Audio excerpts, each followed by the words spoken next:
Muraho neza abakunzi ba Paroni TV. Uyu munsi mutera agatebe ntimusinzire, ngiye kubagezaho inkuru ishyushye iryoshye kurenza ikijumba cyokeje ku mucanga.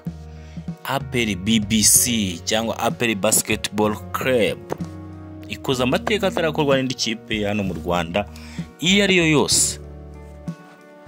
Ubu tuvugana yahahamuye ibihangange, iri gukubita amakipe nk'adahari, ikabigeze muri kimwe cya kabiri cya bari ariyo dukuze kwita Basketball Africa League, aho biri kubera muri Afrika y'Epfo, aho ikipe ya APR BBC yahagarariye u Rwanda nk'ikipe yatwaye shampiyona y'u Rwanda, ndetse ibanza no gukina amajonjora yibanze mu gace kazwi nka Nailo Conference. Nailo Conference yatangiye gukinwa guhera tariki 17 z'ukwa gatanu kugera 25 z'ukwa gatanu i Kigali mu Rwanda, igizwe n'amakipe ane harimo APR BBC yo mu Rwanda yari yanakiriye nk'itwaye shampiyona y'u Rwanda, cyangwa APR Basketball Club, kandi hari Al Ahly Tripoli yo mu gihugu cya Libya, nayo yari turutse muri Libya. Kandi hari Made by Basketball MBB from South Africa, komoka muri Afrika y'Epfo. Kandi harimo Nairobi City Thunder yo muri Kenya.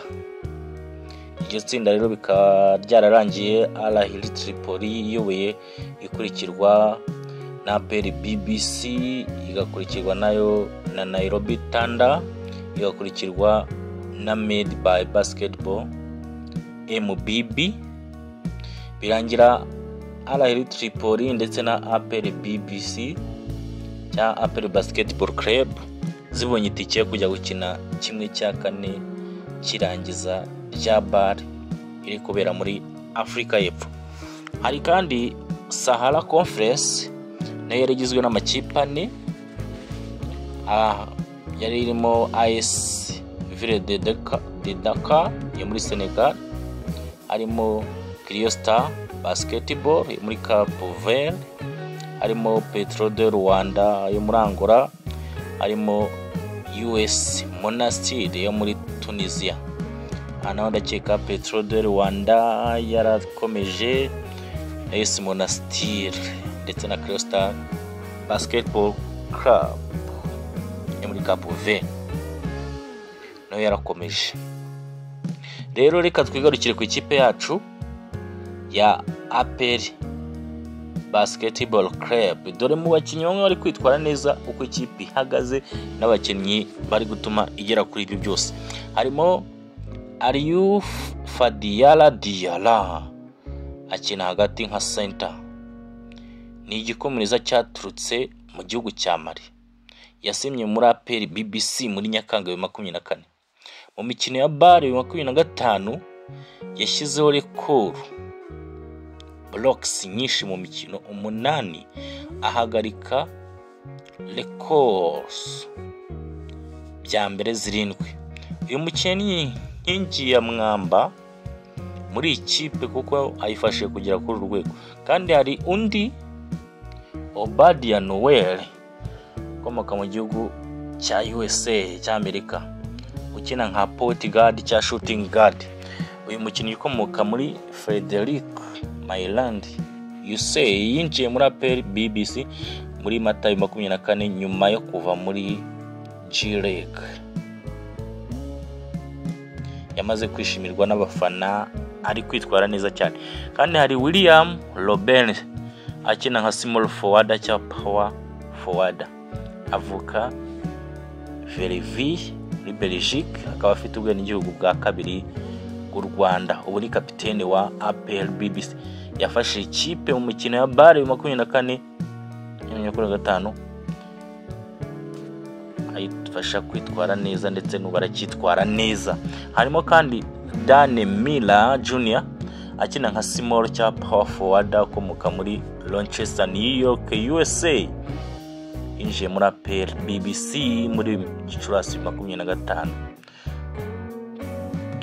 kandi Adonis Jovofilab akina kuri point cyangwa shooting guard, avuka i Chicago, Illinois, afite ubwenegihugu bwa USA n'u Rwanda.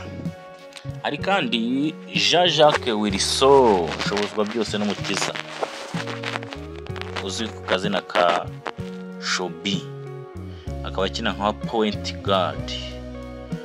Uyu mukinnyi w'umunyarwanda avuka i Nyarugenge, yafashe iyi kipe kugera higeze hose kandi akaba akomeje no kwitwara neza. Indi kipe, abandi bakinnyi bakomeje kwitwara neza ndetse bari gufasha n'iyi kipe harimo Ntore Habimana,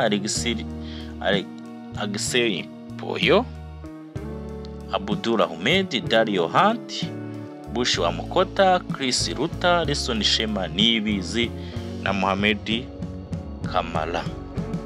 Abo ni abakinnyi twavuga ba APR BBC bari kubifasha kwitwara neza muri ibi bihe. Wambaye ni Diala, agakurikirwa na Noel, agakurikirwa na Milina, agakurikirwa na Filag, Robin, Shobozwa, Habimana, Poyo. Bose ni abakinnyi bari kwitwara neza cyane. Ndagushimiye wowe urangije iyi video, ndakwinginze ngo nkorere subscribe, share na like kugira ngo ukomeze kunshyigikira. Urampaye umusanzu udasanzwe mu byo ndimo gukora.